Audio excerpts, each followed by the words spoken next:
Tudo bem? E aí, vamos lá, né? Mais treinamento, Banca CESP, Lei 8.112.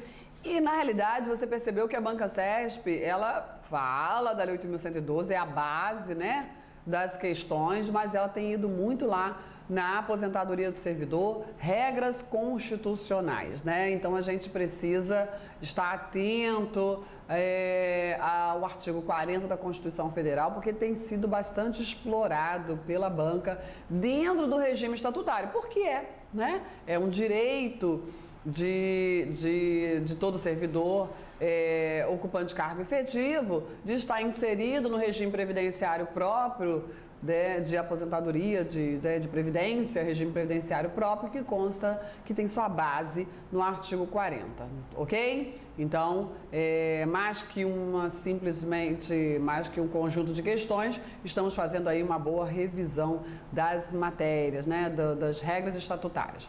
Podemos, olha lá, com relação ao regime jurídico, julgue para efeito apenas de aposentadoria, sem repercussão financeira, deve-se contar em favor do servidor o tempo de serviço em atividade privada, desde que esta seja vinculada à previdência social. Certo ou errado? Vamos lá. Para efeito apenas de aposentadoria, sem repercussão financeira. Essa questão conta e trata do tempo tempo de serviço na atividade privada. Aí muitos poderiam pensar, mas isso aí não conta para nada. Calma, não é bem assim não. Conta sim, né? Imagina, vai jogar fora o tempo que você prestou para atividade privada, né? Chegando tem que averbar esse tempo lá da atividade privada para poder contar para efeito de aposentadoria. Agora, é somente para efeito de aposentadoria? Muita gente se confunde. A disponibilidade, o que é disponibilidade? Ela é uma forma de inatividade, assim como é a aposentadoria, só que a aposentadoria é uma inatividade definitiva, regra, e a disponibilidade é uma inatividade temporária, já que ela deve se encerrar pelo aproveitamento, não é isso? É desse jeito. E aí, o que acontece, né? Muitos acham que a disponibilidade, ela vai se dar, né, para o servidor. Ela acontece com proventos proporcionais ao tempo de serviço público. Tá errado. Não. Ela é realmente proporcional para o servidor, ok? Diferente do juiz, que é integral como regra. Mas a disponibilidade para o servidor, ela é proporcional ao tempo de serviço, ponto final. Então, um tempo de atividade privada devidamente averbado, claro que é contado, ok? Sim, não só apenas para aposentadoria, mas também para disponibilidade. Ok? Então essa afirmativa está errada. Olha lá o caput do artigo 103 e olha o inciso 5, ok? Certo? O caput inclui também a disponibilidade e o 5 fala, né, traz lá o rol do artigo 103, que é tempo contado só para fins de aposentadoria e disponibilidade. Sem repercussão financeira, ou seja, não vai ter uma averbação para tempo de serviço, não vai ter um acréscimo remuneratório por conta dessa averbação. Só é para fins de aposentadoria e disponibilidade, ok? Mas não apenas só aposentadoria, também conta esse tempo da iniciativa privada para fins de disponibilidade, que aí, né, melhora o provento da disponibilidade do servidor, é claro. Certo? Bom, seguindo, mais uma questão. Se um servidor público federal tiver realizado despesas com a utilização de meio próprio de locomoção para a execução de serviços externos, por força das atribuições próprias do cargo, ele terá direito ao recebimento de indenização de transporte, que se incorporará ao seu vencimento, certo ou errado? Opa, então vamos lá. Do que trata a questão? Trata de uma das vantagens pecuniárias, que é a indenização de transporte. E a indenização de transporte, ela é devida, um dos casos é para o servidor que utiliza o seu próprio carro, né, seu meio de transporte, meio próprio de locomoção, seu próprio carro, para a execução de serviços externos por força das atribuições do cargo, ok? É o meu caso, né? Eu sou oficial de justiça, eu uso o meu carro para cumprir os mandados, certo? Aí tem uma indenização de transporte? É verdade. O nome muda um pouquinho, mas no final das contas é isso, tá bom? E aí, essa indenização de transporte se incorporará ao vencimento? Não, tá errado. Olha só, está totalmente errado por força, olha lá, do artigo 60 e 49, parágrafo 2º, ok? Artigo 60 e 49, parágrafo 2º. Parágrafo 1º. 49, parágrafo 1º. O que acontece, né? As verbas indenizatórias, elas nunca se incorporaram ao vencimento do servidor, né? Nunca se incorporaram ao vencimento do servidor. Porque elas objetivam apenas ressarcir uma despesa realizada pelo servidor. Ponto final. Não tem que se falar em incorporação, nem quando a incorporação ela era forte e robusta, né? Depois da mudança, como eu já disse, da sistemática de definir proventos por média aritmética simples, incorporação perdeu o sentido. Agora a pergunta é se ingressa ou não ingressa na base de cálculo da contribuição previdenciária. Tudo bem? Então, nunca se incorporou, tá bom? Porque se trata de uma verba indenizatória, assim como a ajuda de custo, assim como a diária, ok? Seguindo. Considerando que os servidores públicos, em razão da especificidade das funções que exercem, estão submetidos a regime jurídico diferenciado daquele dos demais trabalhadores, julgue. É assegurado ao servidor público federal o direito à licença, sem prejuízo da remuneração, para o desempenho de mandato em sindicato representativo da categoria. Certo ou errado? Olha lá, segurado sem prejuízo da remuneração, mandato em sindicato representativo da categoria. Bom, e aí, certo ou errado? Errado, né? Por quê?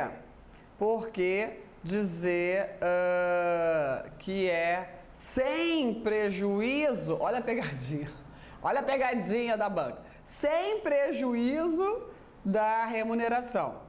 Aí você vai lá no artigo 92 da Lei 8.112 e diz assim, ó, é assegurado ao servidor o direito à licença sem remuneração. Entendeu? Então, assim, eles colocaram, vou até melhorar isso aqui, né? Na realidade, o que a banca fez, cadê a borracha? Achei. O que a banca fez foi o quê? Incluir a palavra prejuízo. Se você colocar, né, prejuízo dá, né? Se você te colocar sem remuneração, aí tá certo. Agora, sem prejuízo da remuneração tá errado. Né? Uma pegadinha, porque tá lá, é assegurado ao servidor o direito à licença sem remuneração para o desempenho de mandato em confederação, federação, associação de classe, de âmbito nacional, sindicato representativo da categoria, entidade fiscalizadora, etc. Percebeu? Ok? Então tá errado dizer que é sem prejuízo da remuneração, né? Bem malvado, examinador, cheio de pegadinha.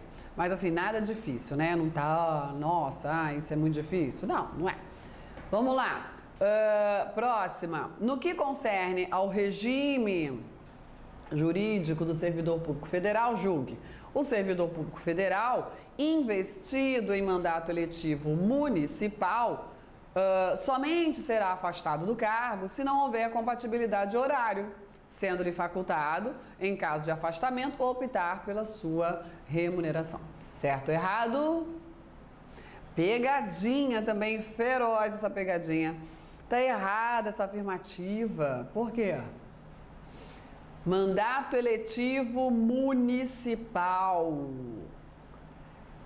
Seja por executivo, seja por legislativo.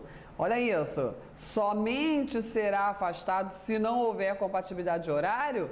Isso está correto para o vereador, para o legislativo municipal. E agora o prefeito, o servidor eleito prefeito para o executivo municipal, somente, será afastado se não houver compatibilidade? Não. O prefeito, o servidor eleito prefeito, ele necessariamente se afasta do cargo. Não há que se falar em compatibilidade de horário, entendeu? Então assim, tá errado dizer que mandato eletivo municipal tá muito abrangente, alcançou tanto o prefeito quanto o vereador. Aí tá errado, ok? Esse é o erro da questão, não trata só do vereador. E quando ocorre o afastamento do vereador, aí o resto está certo, né? O vereador que não conseguiu comprovar a compatibilidade de horário. Eu nem imagino uma situação dessa, né? Quem não consegue? Claro que sempre consegue, mas vamos lá. Aí, ele que não conseguiu, aí ele vai ser obrigado, o servidor eleito vereador, a se afastar do cargo e optar pela sua remuneração. Isso está lá no artigo 94 da Lei 8.112 e na Constituição Federal está no artigo 38, ok? 94 da Lei 8.112 e 38 da Constituição Federal. Seguindo, tendo como referência a Lei 8.112, julgue os itens subsecutivos. Ô, palavrinha, né? Subsecutivos. Seguinte, então mais fácil. E aí, um sargento que contava com 12 anos de serviço no Exército, quando conseguiu aprovação em concurso público e tomou posse em outro cargo como servidor civil no Ministério do Planejamento, terá o tempo de serviço anterior como militar computado para fins de aposentadoria como funcionário público civil. Então, aconteceu aqui, ele era um militar, tem muita gente assim, né? Tem vários alunos assim, que estudou, prestou concurso público para a área civil, vai sair do militarismo, ok? Aí chegou lá no seu novo cargo, conseguiu, né? Foi nomeado, esse tempo de serviço, tomou posse no outro cargo, como servidor civil. Esse tempo de serviço lá do militar vai ser computado para fins de aposentadoria? Claro que sim, né? Muito fácil essa questão. Claro que sim, está corretíssimo. Olhe lá o artigo 100 da Lei 8.112. Muito fácil, né? Lógico, tem que ser computado, tem que ser averbado para contar para fins de aposentadoria. Com relação aos agentes administrativos, julgue. Os vencimentos dos servidores públicos podem ser objetos de arresto, sequestro e penhora para pagamento de dívidas comerciais, certo ou errado? Dívidas comerciais? Não pode, está errado, ok? O que é isso? Arresto, sequestro e penhora. Isso aqui é meu feijão com arroz, né? Eu sou oficial de justiça, o que mais acontece na minha vida é proceder a esses... Arresto nem tanto. Arresto é uma poesia processual. Acontece, não é que não aconteça, mas é bem menos. Mas a penhora, que é mais comum, e o sequestro de vez em quando. O que é isso? São ordens de constrição patrimonial determinada via judicial, ou seja, só o juiz pode determinar essa constrição sobre o patrimônio do devedor, ok? Para separar parte do acervo do patrimônio do devedor, para quê? Para quitar coercitivamente, já que o devedor não quitou voluntariamente sua dívida, coercitivamente essa dívida é quitada com a força do poder estatal do Estado juiz, ok? Então o juiz determina, né, ordena que os bens dos devedores sejam arrestados, sequestrados ou penhorados, ok? A penhora, ela objetiva, rapidinho, só para você ter uma noção que isso é importante, que se você não entende, tudo fica mais difícil de memorizar, de acertar a questão da prova. A penhora, ela leva os bens a leilão, e transforma esses bens um dinheiro para quitar essas dívidas, né? Isso quando não for o próprio dinheiro penhorado. O sequestro, e aí a penhora recai sobre qualquer patrimônio do devedor.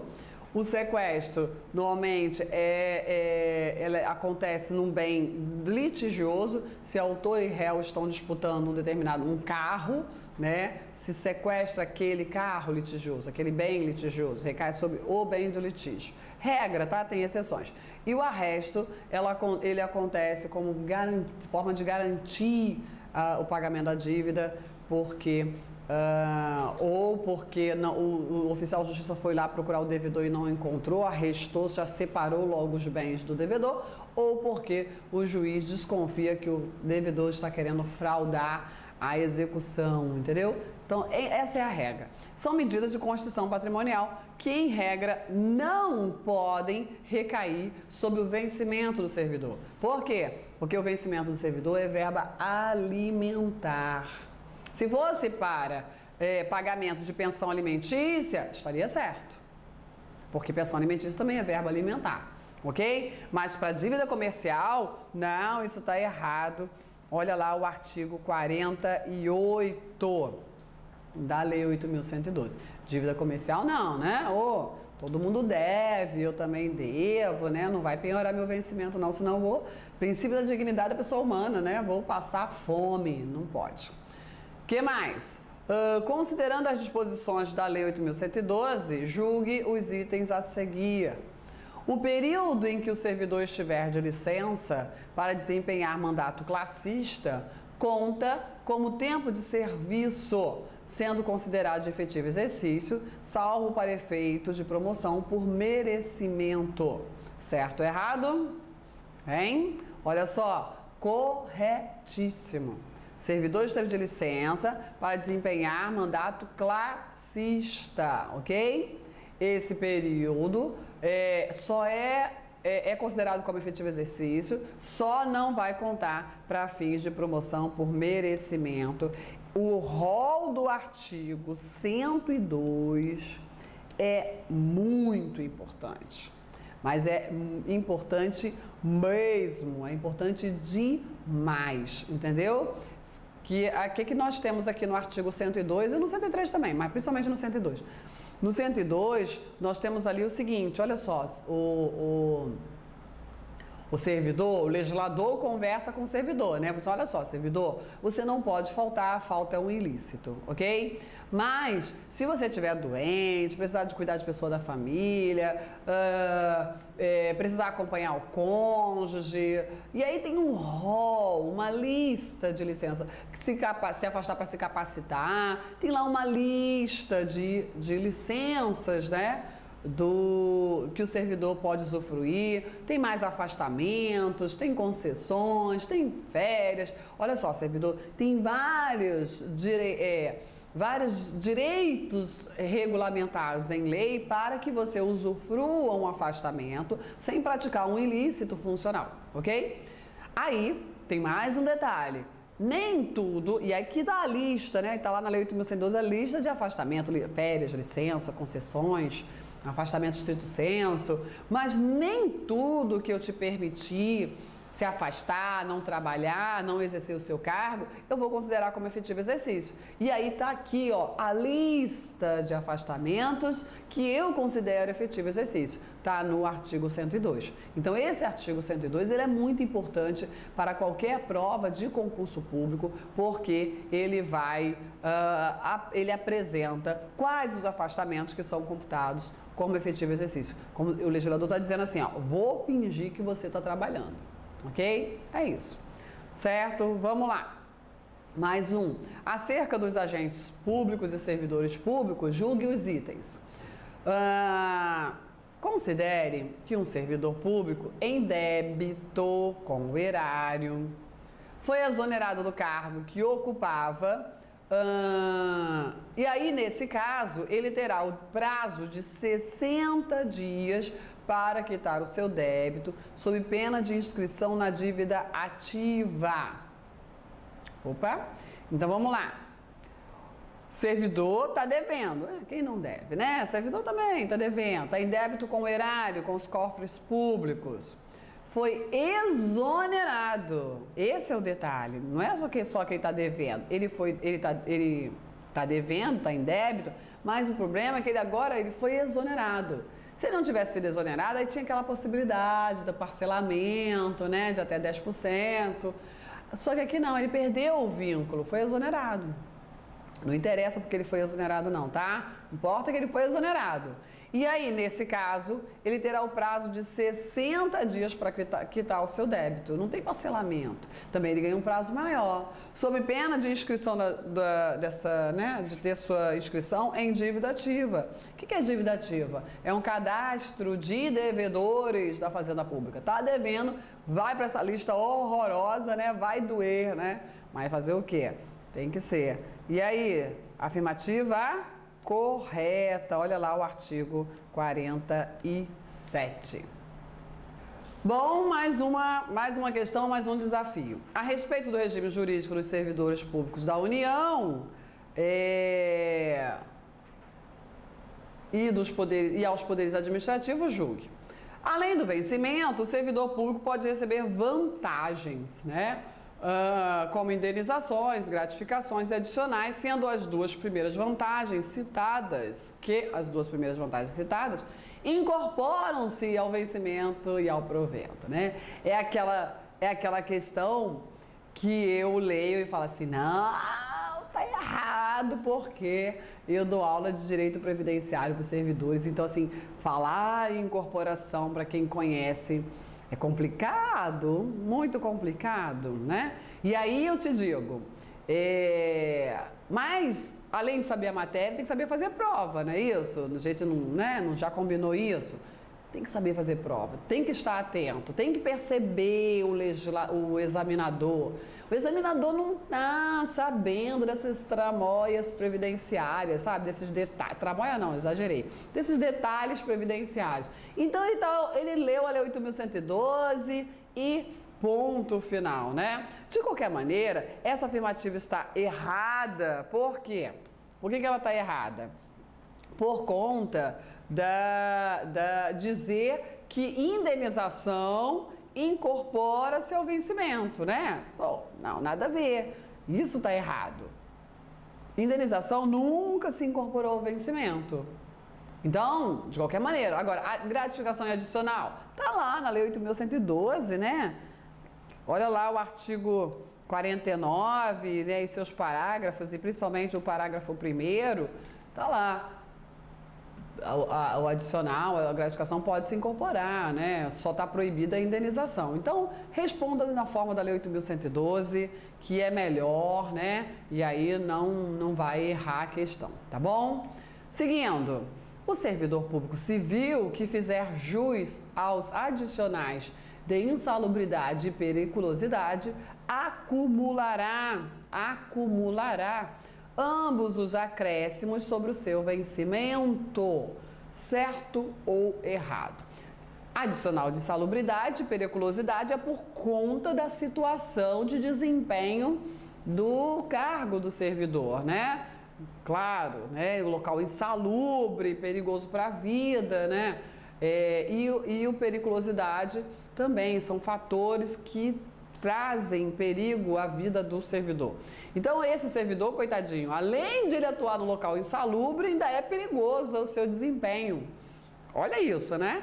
E aí, a gente pensa, nada mais justo que ele receba os dois. Só que não é assim, né? Tá errado dizer que ele acumulará, porque o artigo 68, parágrafo 1º, tem a seguinte redação. O servidor que fizer jus aos adicionais de insalubridade e periculosidade deverá optar por um deles, né? Também acho, primeiro, que é uma injustiça dizer que tem que optar, e segundo, optar, e alguém vai optar pelo de menor valor, devia estar pelo menos assim, né? Receberá o de maior valor, né? Optar. Fala sério, né? Vamos lá, seguindo. Então, não acumula, hein? Ele acumula as condições, né? O local é insalubre, o exercício é perigoso, Tá bom, vai lá, enfrenta assim mesmo. Agora, vai receber os 2 adicionais? Não, não, não, não, não, não. Vai, escolhe qual que você quer.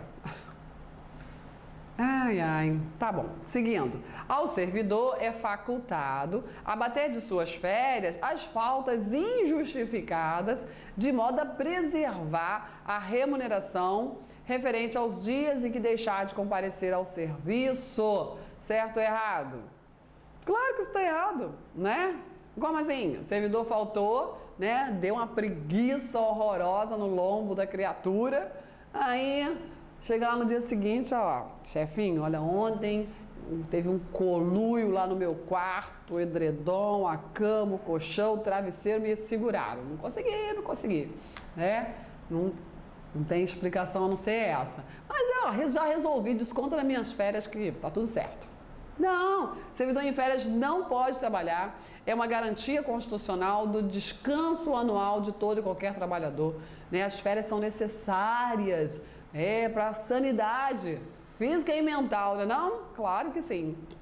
Então, assim, não pode fazer isso, é facultado abater das férias, totalmente errado. Olha lá o artigo 77, parágrafo 2º. 77, parágrafo 2º.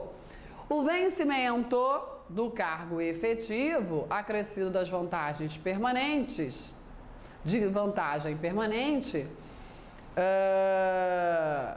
é irredutível, salvo nos casos de calamidade pública ou guerra externa. O vencimento do cargo efetivo, acrescido das vantagens de caráter permanente, é irredutível, certo? Certo. Salvo nos casos de calamidade pública ou guerra externa. Certo ou errado?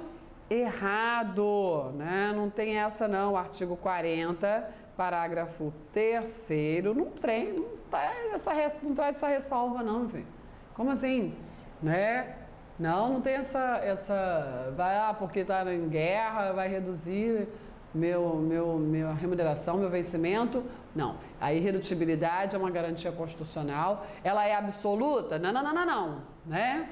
Não é absoluta, tem lá suas ressalvas no âmbito constitucional, contribuição previdenciária, impostos, não vai escapar disso, né?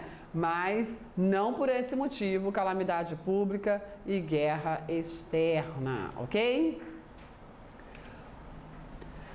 Bom, mais um desafio, podemos? Olha lá, com base nas normas aplicáveis aos servidores públicos federais, julgue o item a seguir. O servidor público faz jus à licença remunerada para o desempenho de atividade político-partidária por um período de 3 meses, compreendido entre o registro de sua candidatura e o 10º dia seguinte ao da eleição. Esse é um afastamento, assim, bem interessante. Olha lá, licença remunerada para atividade político-partidária. Isso aqui não é o exercício do mandato eletivo, não. Ele não foi eleito, não. Ele quer se candidatar. Ele tem direito a uma licença por um período de 3 meses, compreendido entre o registro de sua candidatura e o 10º dia seguinte à da eleição. Olha só. Nós vamos lá no artigo 86, parágrafo 2º. Olha só o que nós temos lá. A partir do dia do registro da candidatura, e até o 10º dia seguinte da eleição, o servidor fará jus à licença, ok? Assegurados os vencimentos do cargo efetivo somente pelo período de 3 meses. Então, olha só. Ele faz jus a uma licença por um período de 3 meses? Não. Ele vai do registro da candidatura até o 10º dia seguinte da eleição. Entendeu? Certo? Pode ter mais de 3 meses? Pode. Pode ter menos de 3 meses, do dia da candidatura até o 10º dia seguinte da eleição? Pode.